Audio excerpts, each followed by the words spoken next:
অবশেষে উদ্বোধন করা হলো নীল নদের ওপর নির্মিত আফ্রিকার সবচেয়ে বড় জলবিদ্যুৎ প্রকল্প। ইথিওপীয় সরকারের অর্থায়নে নির্মিত বাঁধটি দেশটির জনগণের মালিকানা ও অর্জনের এক প্রতীক হয়ে উঠেছে। তবে বিশ্বের বৃহত্তম বাঁধগুলোর মধ্যে অন্যতম এই বাঁধ মিশর ও সুদানের জন্য গভীর উদ্বেগের কারণ হয়ে দাঁড়িয়েছে। দীর্ঘ ১ দশকের বেশি সময় ধরে কূটনৈতিক অঙ্গনে মিশরকে টেক্কা দেওয়ার পর ইথিওপিয়া অবশেষে নীল নদের একটি উপনদীতে নিয়ন্ত্রণ পেল। বিশ্বের বৃহত্তম বাঁধগুলোর মধ্যে অন্যতম এবং সাউথ আফ্রিকার সবচেয়ে বড় বাঁধ উদ্বোধন করেছে দেশটি। ওয়ালটন এখন দেশের সীমানা পেরিয়ে পৌঁছে গিয়েছে ৫০টিরও বেশি দেশে। ওয়ালটন, ঘরে ঘরে, বিশ্বজুড়ে। ইথিওপিয়া এই বাঁধের নাম দিয়েছে গ্র্যান্ড ইথিওপিয়ান রেনেসা ড্যাম বা সংক্ষেপে GERD। নীল নদের ওপর নির্মিত এই বাঁধটি আফ্রিকার সবচেয়ে বড় জলবিদ্যুৎ প্রকল্প, যা দেশের ১৩,৫০,০০,০০০ মানুষের বিদ্যুতের চাহিদা মেটানোর পাশাপাশি বৈদেশিক মুদ্রা আয়ের উৎসও হবে। এই বাঁধ নির্মাণের আগে আমাদের বাড়িতে বিদ্যুৎ ছিল না।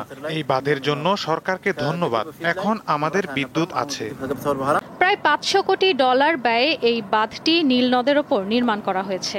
এর সিংহভাগ অর্থায়ন এসেছে দেশের জনগণ ও প্রবাসী ইথিওপীয়দের অনুদান এবং সরকারি বন্ড বিক্রির মাধ্যমে। ফলে বাঁধটি জনগণের মালিকানা ও অর্জনের এক প্রতীক হয়ে উঠেছে।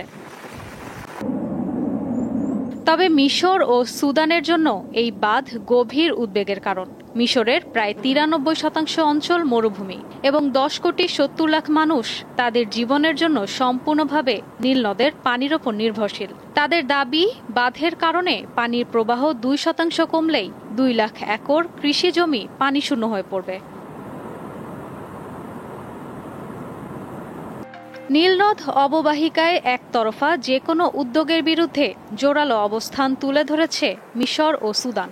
যদিও বিশেষজ্ঞরা আশঙ্কা করছেন পানির যুদ্ধ এড়াতে আঞ্চলিক চুক্তি বেশ জরুরি। তবে দেশ দুটিকে বাঁধ নিয়ে আপত্তি না জানিয়ে একে যৌথ সুযোগ হিসেবে দেখার আহ্বান জানিয়েছেন ইথিওপিয়ার প্রধানমন্ত্রী আবিই আহমেদ আলী। তার মতে এই বাঁধ হুমকি নয়, বরং সবার জন্য একটি সুযোগ।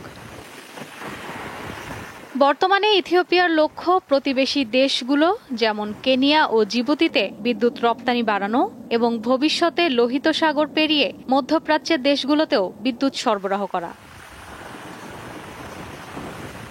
ইশরাত সুমা, দীপ্ত বার্তা কক্ষ।